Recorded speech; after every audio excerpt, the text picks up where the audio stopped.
Bismillahirrahmanirrahim. Assalamualaikum warahmatullahi wabarakatuh. Hai, apa kabarnya anak-anak hebat Min 3 Kota Pekanbaru? Semoga pagi hari ini Ananda dalam keadaan sehat walafiat, tidak kurang satu apapun, dan selalu dalam lindungan Allah Subhanahu wa Ta'ala. Amin.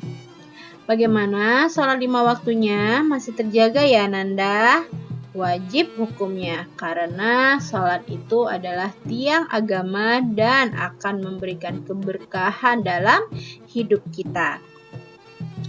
Baik, bertemu lagi dengan saya Ibu Weni Mardalena SPD pada pelajaran IPS tema 2, jenis-jenis usaha ekonomi masyarakat. Nah, minggu lalu kita telah belajar tentang jenis-jenis usaha ekonomi di masyarakat. Nah, usaha ekonomi ini ada yang dikelola sendiri, ada pula yang dikelola secara berkelompok. Kita akan bahas satu persatu ya. Yang pertama yaitu usaha ekonomi yang dikelola sendiri atau perseorangan. Untuk usaha ini terdiri dari yaitu pertanian. Sebagian besar usaha pertanian atau persawahan itu dikelola secara perorangan. Nah, usaha ini memiliki modal yang terbatas. Lahan yang digarap juga biasanya terbatas. Berikutnya yaitu perdagangan. Nah, usaha perdagangan secara perorangan biasanya itu berskala kecil dan sedang.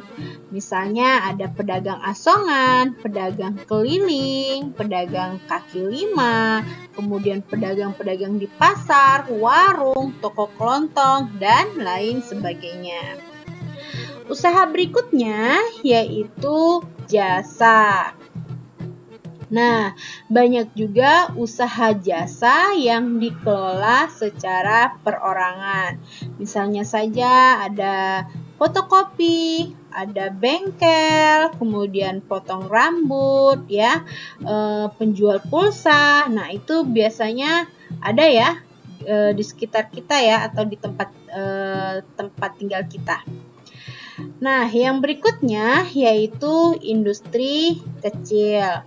Nah, untuk industri kecil yang dikelola perorangan itu merupakan industri rumahan.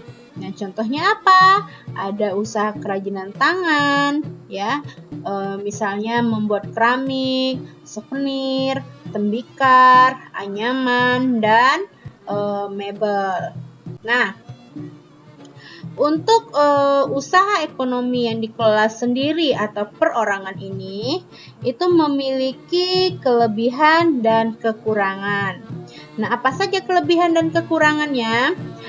Kalau untuk kelebihannya itu pemilik biasanya dapat menikmati keuntungan seluruhnya karena usaha tersebut dikelola sendiri.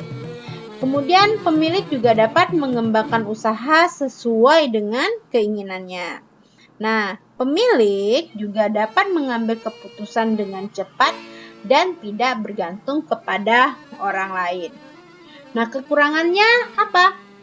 Kekurangan untuk usaha ekonomi yang dikelola sendiri ini yang pertama yaitu resiko bila terjadi kerugian itu akan ditanggung sendiri.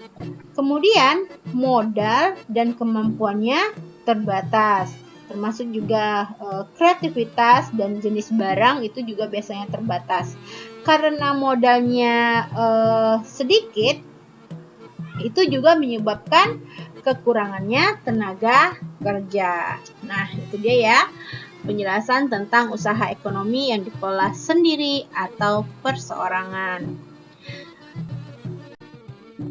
Yaitu usaha ekonomi yang dikelola secara berkelompok. Untuk usaha ekonomi ini terdiri dari koperasi. Nah, koperasi adalah badan usaha yang beranggotakan orang-orang atau badan hukum koperasi. Koperasi ini memiliki ciri-ciri yaitu usaha bersama berdasarkan asas kekeluargaan. Kemudian bertujuan untuk mensejahterakan anggotanya. Usaha berikutnya yaitu firma. Nah, firma ini adalah usaha ekonomi bersama yang didirikan oleh sekurang-kurangnya 2 sekutu.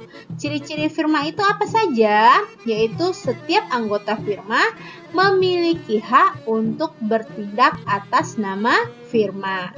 Kemudian, anggota firma bertanggung jawab penuh atas risiko kerugian firma dan biasanya bergerak di bidang hukum atau keuangan. Selanjutnya ada BUMN. Nah, untuk BUMN itu adalah perusahaan yang seluruh atau sebagian modalnya dimiliki negara. Nah, ciri-cirinya apa saja? BUMN ini dapat berupa perusahaan umum atau perum atau perseroan terbatas atau persero. Nah, BUMN bergerak di bidang usaha strategis atau vital, misalnya saja listrik dan kereta api. Berikutnya CV, ya. CV ini persekutuan komanditer. Nah, untuk CV adalah usaha ekonomi yang didirikan oleh sekurangnya 2 orang yang menyetorkan modal. Untuk ciri-cirinya yaitu ada 2 jenis sekutu, yaitu sekutu aktif sebagai investor dan pengelola usaha dan sekutu pasif sebagai investor tetapi tidak ikut mengelola usaha. Yang berikutnya yaitu PT atau perseroan terbatas. Nah, pengertiannya dari perseroan terbatas ini adalah usaha bersama yang modalnya berupa kumpulan saham. Ciri-cirinya yaitu bukti kepemilikan berupa saham, ya, penyetoran modalnya. Kemudian pemilik saham akan memperoleh keuntungan berupa dividen sesuai besarnya saham. Kemudian untuk mengembangkan dan memperluas usaha, biasanya saham perseroan dapat diperdagangkan di pasar modal. Nah, untuk usaha ekonomi yang dikelola secara berkelompok ini juga memiliki kekurangan dan kelebihan. Apa saja kekurangan dan kelebihannya? Untuk kelebihannya, modal yang dimiliki besar. Karena apa? Karena berasal dari beberapa orang. Kemudian, resiko dan kerugian itu ditanggung bersama. Nah, ide dan kemampuan usaha biasanya lebih banyak. Itu untuk kelebihannya.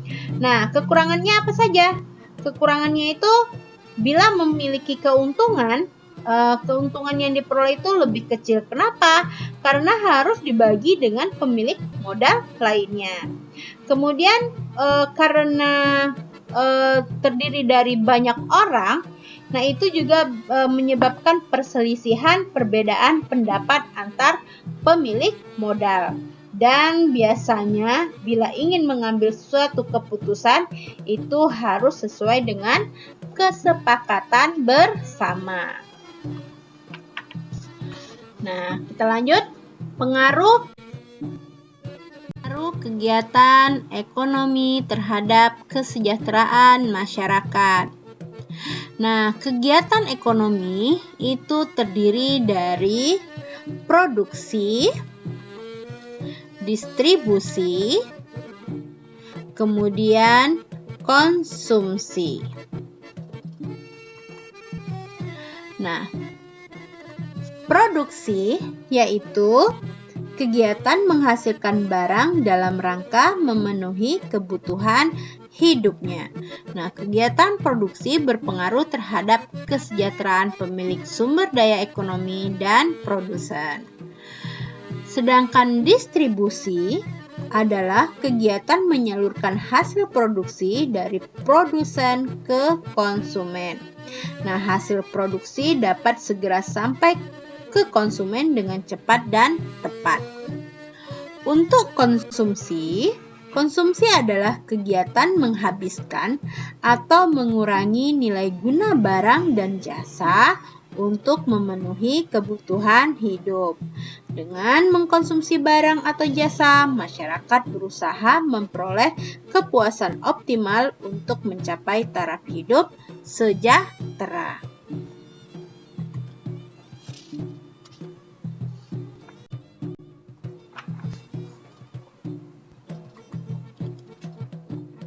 Nah, dari ketiga kegiatan ekonomi tersebut dilakukan untuk mencapai taraf hidup masyarakat yang sejahtera.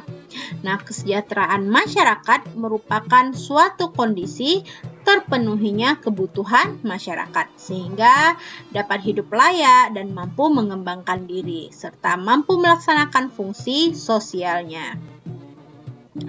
Adanya ketidakmerataan pendapatan secara kecepatan pertumbuhan ekonomi yang berbeda sangat memengaruhi perbedaan tingkat kesejahteraan antar masyarakat di kota dan di desa. Baik, untuk tugas Ananda hari ini, mintalah bantuan ayah bunda Ananda untuk mencari informasi tentang apa saja jenis kegiatan produksi, distribusi, dan konsumsi yang ada di lingkungan sekitar Ananda. Catat hasil pengamatan Ananda pada tabel di bawah ini. Salin di buku latihan, kemudian upload pada penilaian pengetahuan atau KI 3. Ya. Nah, pertemuan kita pada hari ini, Ibu ucapkan terima kasih kepada Ananda semuanya yang sudah mengikuti pelajaran hari ini.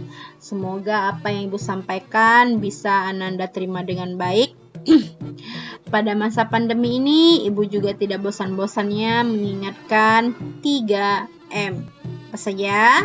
Pertama, memakai masker, lalu menjaga jarak, dan mencuci tangan. Ya, bila selesai dari kegiatan di luar rumah.